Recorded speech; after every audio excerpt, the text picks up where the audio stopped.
that's kind of almost in a weird way. That's like what we started the conversation with. Is like, is this something that's expanding me or not?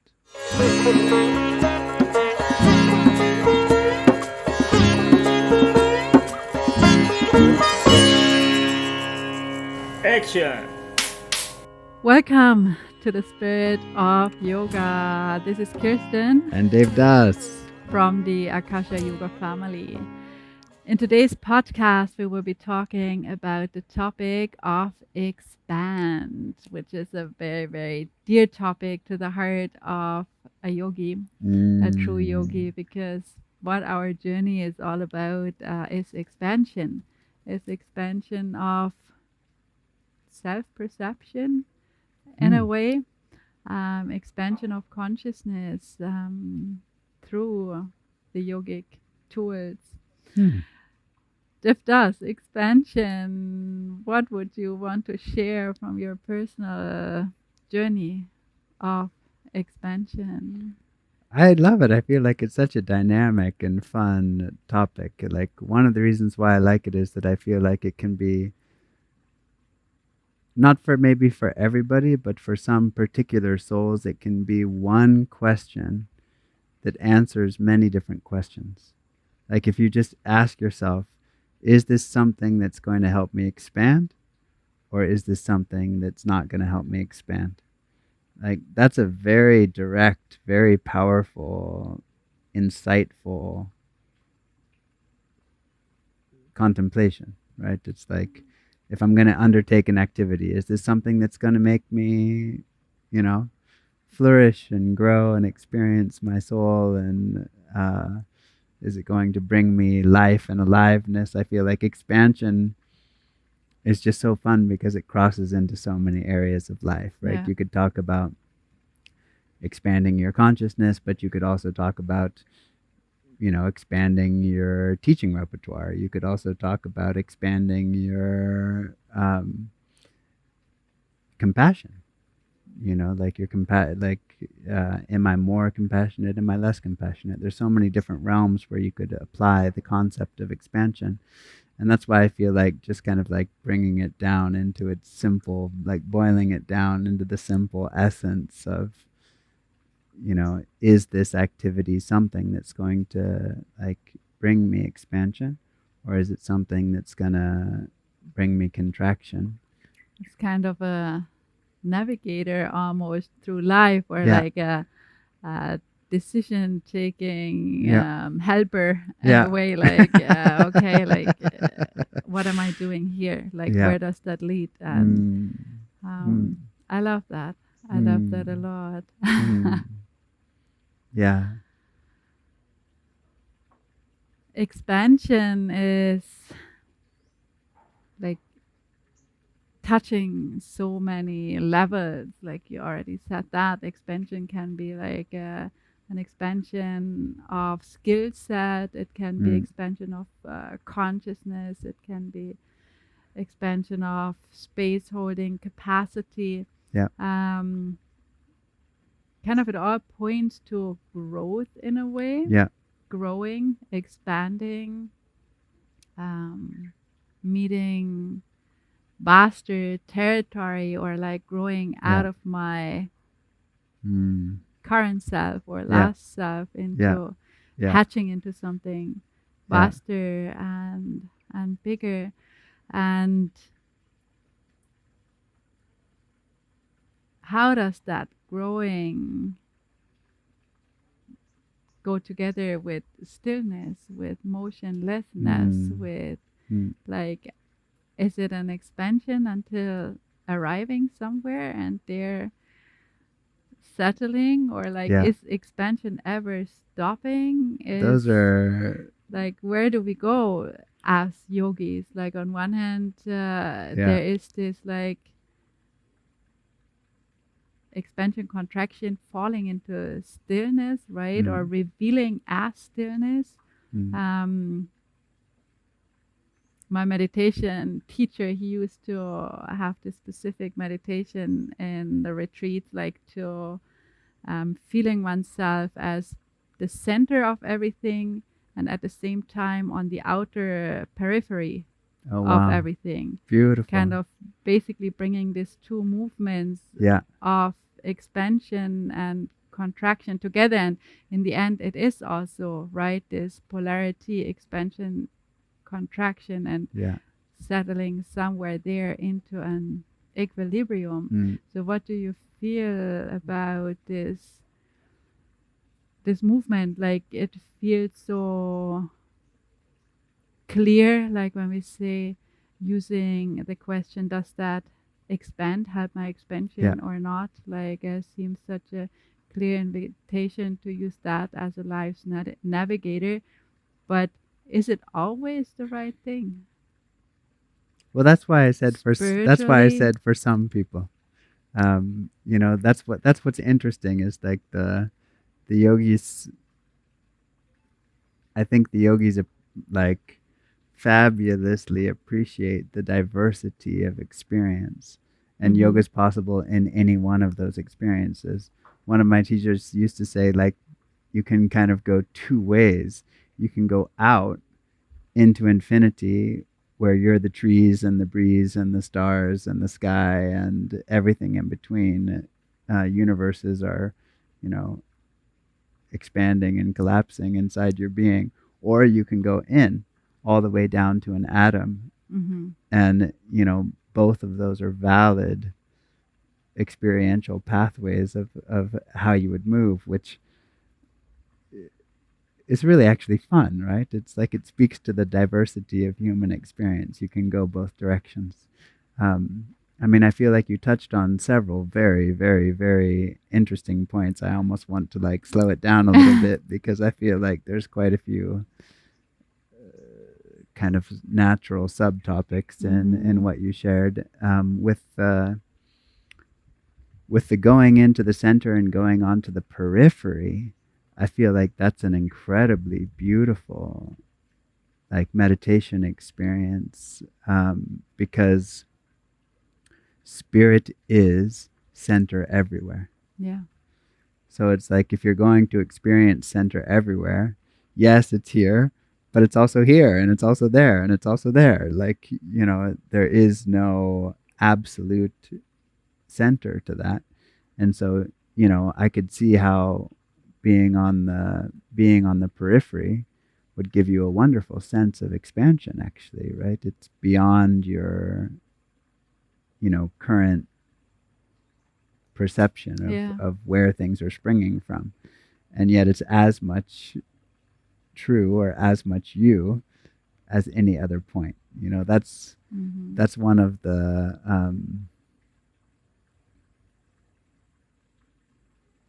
very challenging things in the spiritual life is to basically reconcile, right? Like the fact that we are infinite, cannot be described, we are beyond all understanding, and yet we're here and we're this, and you know, in a certain very magical way we're both.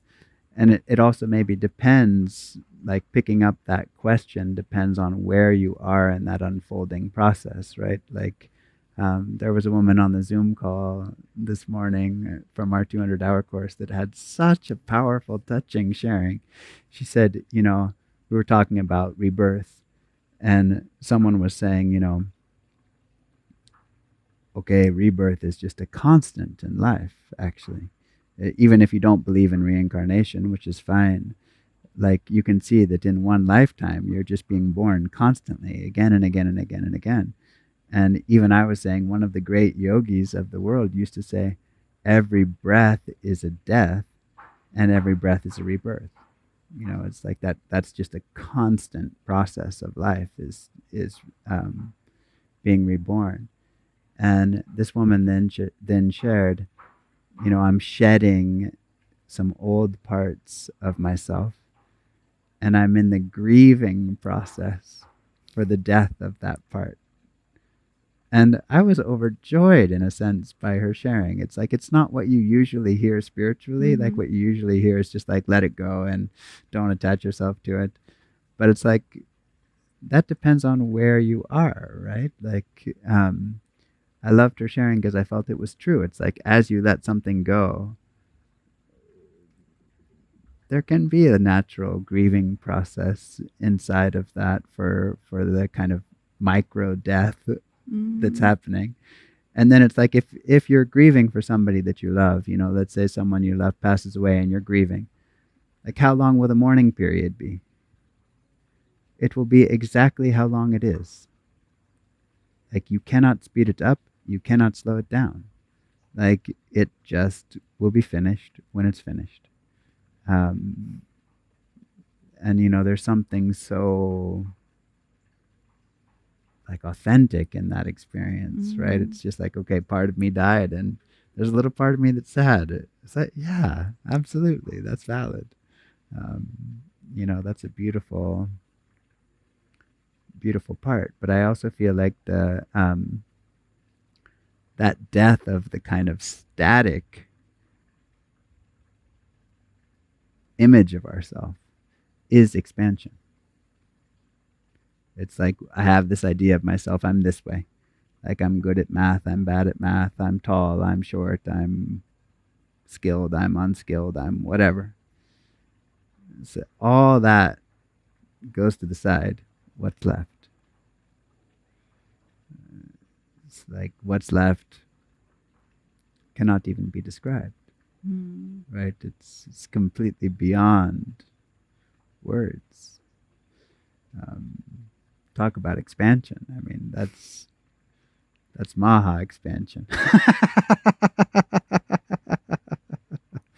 Yeah, it's interesting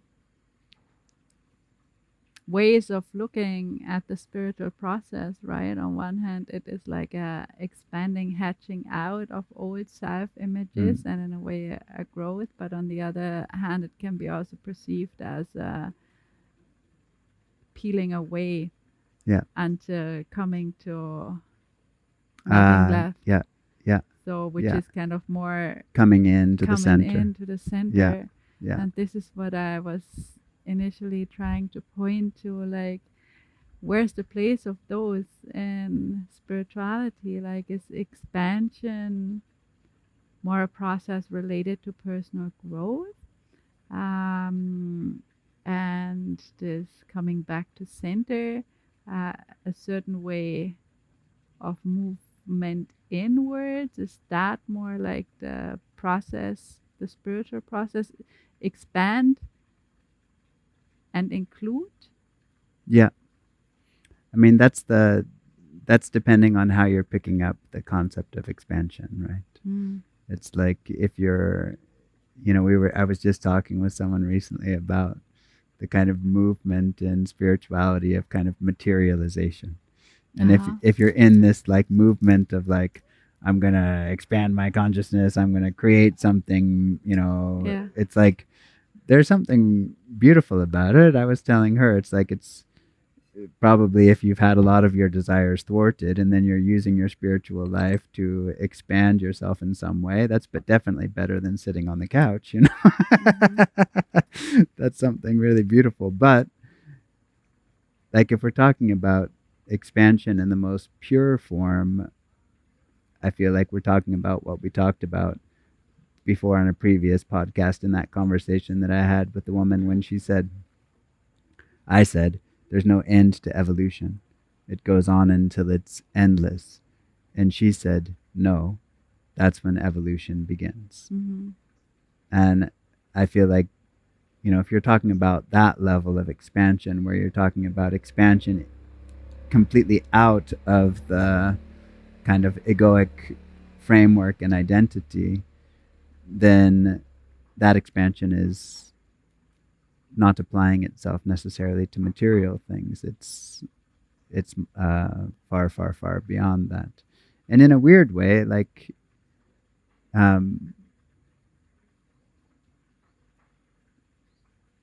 it's almost like both are methodologies that can simultaneously, this I feel like cannot be understood with the mind, but both are methodologies that simultaneously achieve the same thing.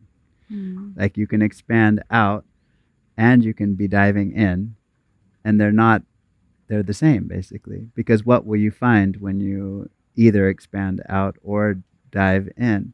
You'll find that which cannot be explained in words, right? It's like that. Um,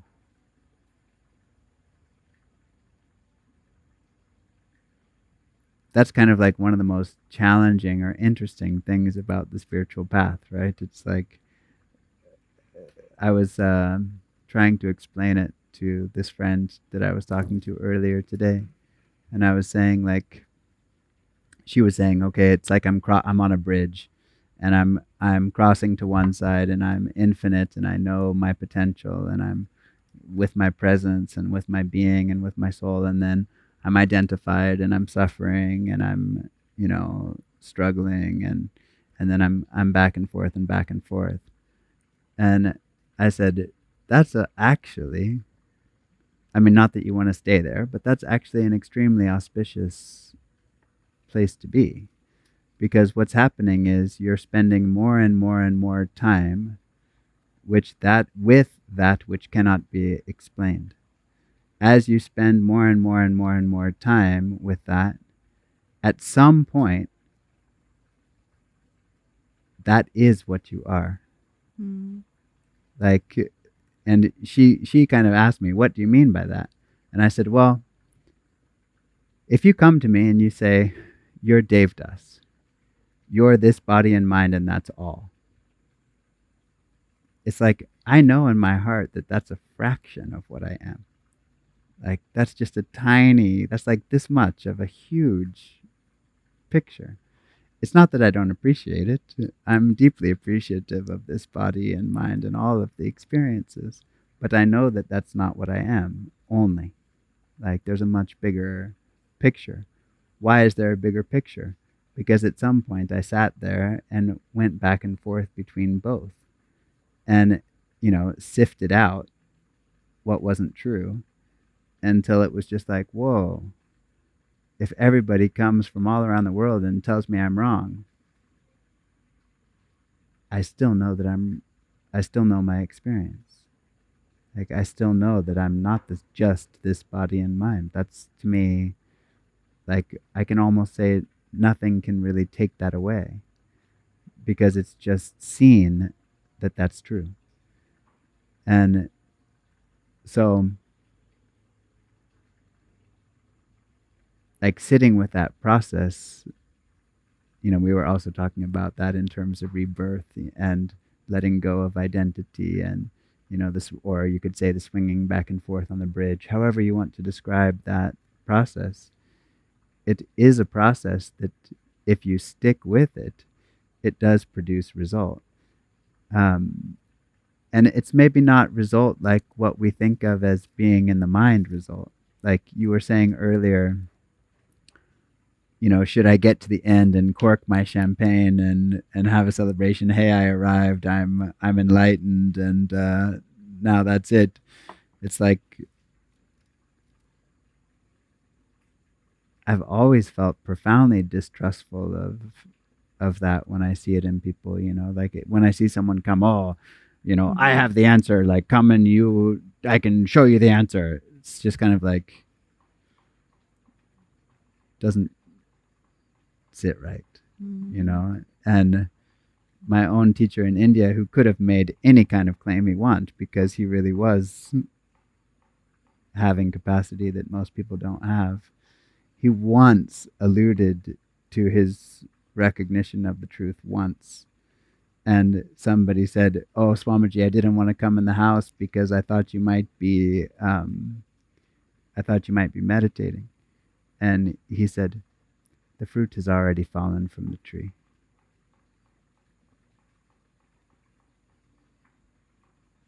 That's not even a claim, That's just like... I would like to pick up a topic of expansion and contraction, concentration. Let's not call it contraction, but concentration and expansion. Like it is the process of meditation, right? Like if you firmly settle into the space of concentration, the expansion is a natural result of that. And beautiful. Talking about this body-mind experience, that is one point, but there's so much more to it. There's so much more to it. Does it need the body and mind as an anchor point, a concentration point in this life? Like, how? No, it cannot need anything, right? I mean, that's the... I was just very recently reading about karma, how in the process of truly waking up, that it's very easy to lose the body. Yeah. And many actually lose the body Yeah. in this process of awakening, and that sages kind of create purposefully karma to hold on Yeah. to this body mind in Yeah. order to serve basically in this lifetime or Yeah. in Yeah. the worldly circumstances. So I was wondering, like, how this goes together. Goes together in what sense? How in meditation the concentration, kind of this clearing out and settling into something unwavering in a way, creates the expansion. It doesn't create the expansion. It I would almost say it distracts us enough that what is obvious becomes seeable. Say that again. It distracts us enough that what is obvious becomes seeable. Like what you are, what you always have been, what you never cannot be, is your spirit. This body can fall, 1,000 more bodies can come, or not. You will still be the same as that, not as this. And this lifetime, you'll never come back again as Kirsten. I'll never come back again as Devdas. Like, that's for sure. Because then there's no evolution. But some part of us is beyond that. And that's the most true part of us, right? Like if you could look at it from the outside, Yogananda used to say, if you saw one lifetime from the aspect of everything that you've been and perceived, it would be about this long. He just blinked his eyes, just like that. And if you kind of think in those terms, like nothing in this life is then a requirement, right? Like spirit is expressing itself the way that it wants to express itself. And that's not fatalistic, that's not then saying like, okay, you're stuck in your karma how it is. No, not at all. If you have any free will, the free will that you have is to recognize that your karma is just ideas. Like it's just impressions and memories that you have. Like that means it has no substance at all. Like it's just mind stuff. I can't get out of this pattern. It's like that's just your past experience speaking. Like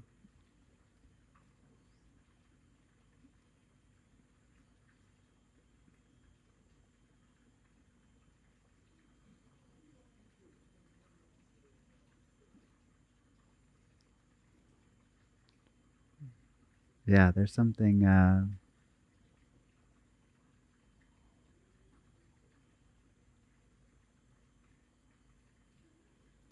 really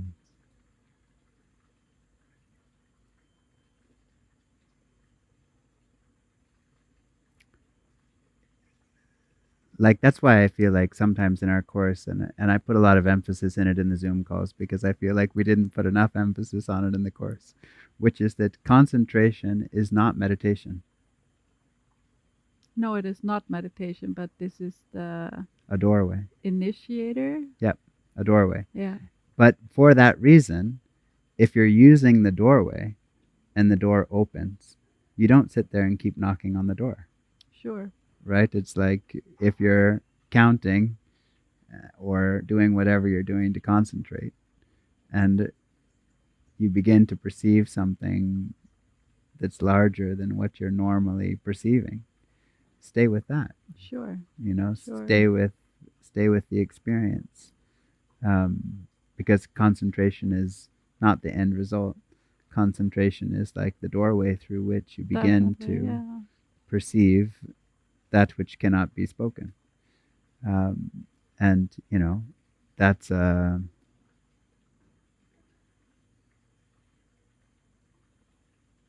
usually in the beginning of that process, just to clarify, sometimes even though that experience is very compelling, then you find yourself thinking, I wonder what's for lunch, And at that moment, you should pick back up the concentration, because there's a kind of an instability in the seeing in that moment, and then it's like, okay, come back to your concentration, count or chant your mantra or whatever you're doing. Stay really present, and then okay, yeah, that's right, like come into the seeing again, and that's kind of like almost like a micro, what we were talking about earlier with the bridge, right? It's like you're going into the recognition, you're falling out of the recognition, you're going into the recognition, you're falling out of the recognition. But something is clarifying in that process, like something is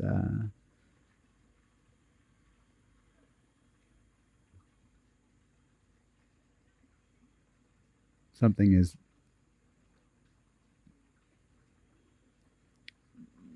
becoming aware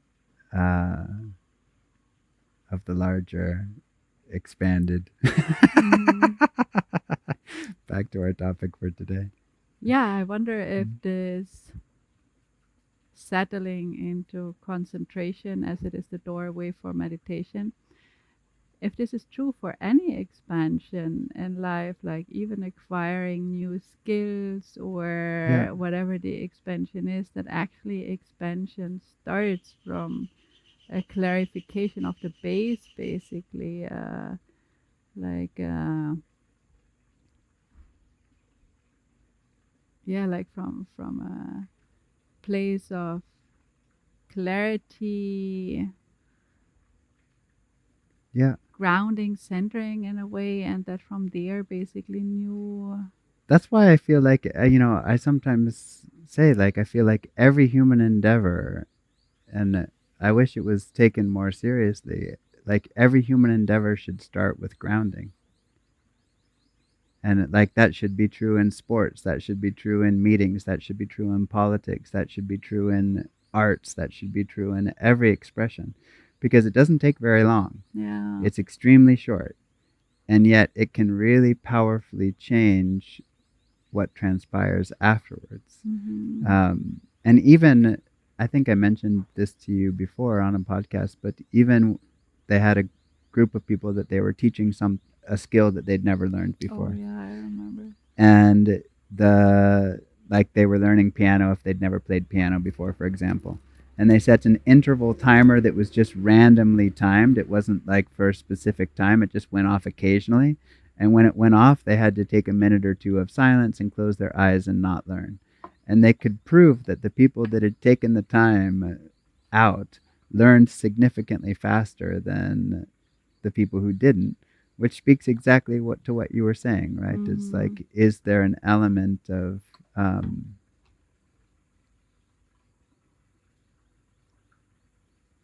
you could even say that there's profound practicality in concentration and grounding. And, I think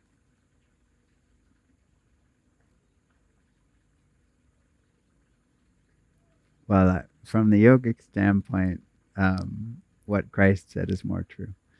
Like, seek the kingdom of God first, and all these things shall be added unto you. Like, what does it mean?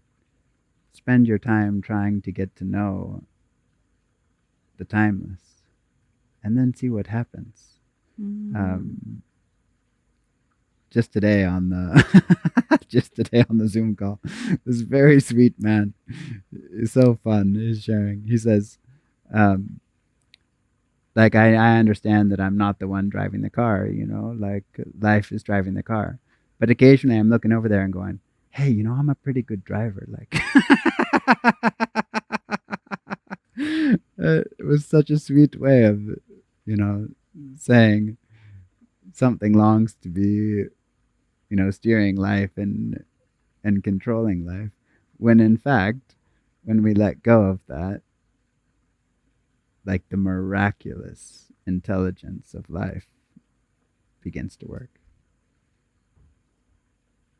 Does it need a centering before or not? For that?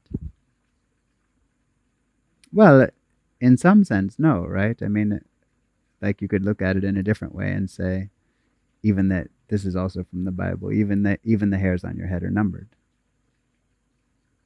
Like, what does it mean? It means life is just taking care of life, right? It's like, but that's why I feel like this notion of like, there are practicalities in that experience that can help you unfold more deeply in that process. That's yoga, right? I mean, not for everybody. That's the interesting thing. Like, some people, they just say they wake up to the reality. They never did any practice. They never did any prayer. They may not even believed in anything. They're just walking down the street one day and bam, everything looks different. But for most people, that would be too abrupt. And then it's like you have to kind of acclimate. You bring yourself up to a certain vibration, and then you just have to hang out there a little while and kind of get a sense, oh yeah, okay, this is cool. And then maybe even take a step back, because that also happens. And then you take 10 forward and you acclimate. Oh, wow. Oh, hey, wow. And then when you're ready, again. And that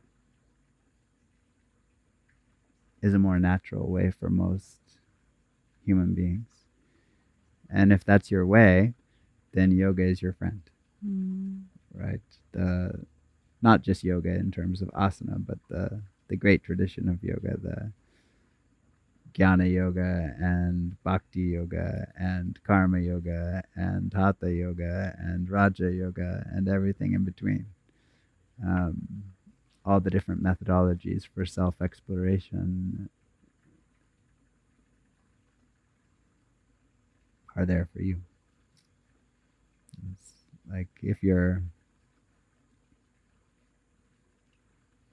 interested in the science of expansion, you're interested in the science of yoga. What is your very personal way of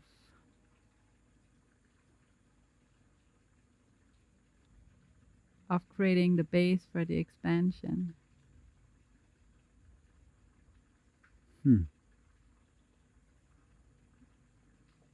Like, can we copy your or learn from your ways? Like, do you have some daily life anchors or jumping boards into expansion, or is that outside of doing and No, I mean, I think process by itself? That's kind of, almost in a weird way, that's like what we started the conversation with, is like, is this something that's expanding me or not? And just recently I was talking with someone who was doing life coaching, and I was asking her, like, okay, is your capacity of holding space, we were talking about whether or not that's like the right pathway for her. Mm-hmm. And I was saying, is your capacity of holding space increasing?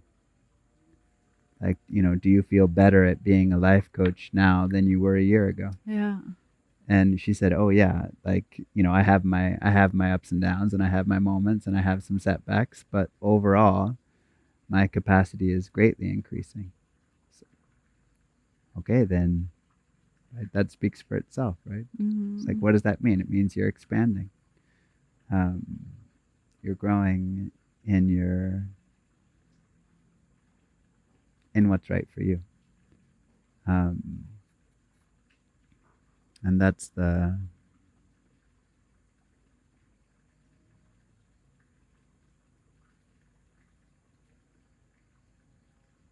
nice position to be in.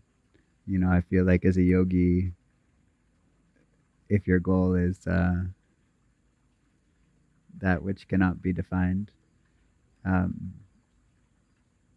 you taking steps toward that? Is a very practical question, right? Like, are you doing things? Are you engaged in a process that's facilitating that or not? Just today on the Zoom call, there was a woman who's doing a 40-day meditation challenge, and she just set it up by herself. And she said, it doesn't have to be long, even if I just do 5 minutes. And I was so happy for that. I felt like, okay, don't set yourself up to fail, set yourself up to succeed. Mm-hmm. And it's only 5 minutes. That's not nothing.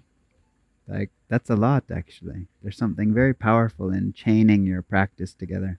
Yeah. And, developing a kind of like real, just like, no matter what happens in my life, I'm on that mat. Yeah. That really does develop a kind of strength in your practice, right? It's like, no matter what comes in my life, here I am. Okay, wow, it's really beautiful. But probably everybody's dance in that way is going to be a little bit different, right? No. Like, everybody's song is going to be a little bit different, and I think that's what's there in the Bhagavad Gita. It's like Krishna and Arjuna are talking, and Krishna says, I can't fight for you. Basically, he's saying, I can't sing your song for you. You have to sing your song. I'm right here. Like, I'm sitting by your side. I'm fully there for you. But I cannot pick up even one note of your song. It needs to be your song. And that's what makes it so powerful and so beautiful. That's why sometimes people call it the divine romance, right? It's like, it's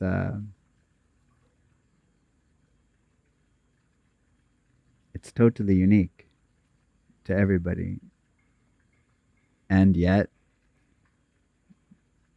there are many things that we can do, like the science of yoga, that bring us into our song.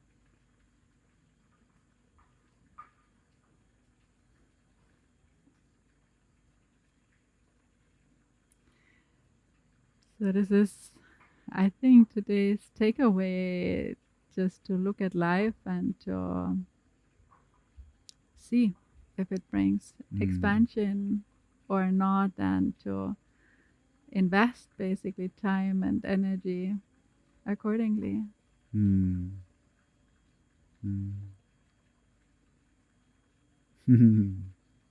Thank you so much for sharing this. Oh, thank you. Thank you. Such a joy to be here with you. This was Wisdom in Motion with the Akasha Yoga family. Keep on shining in the spirit of yoga.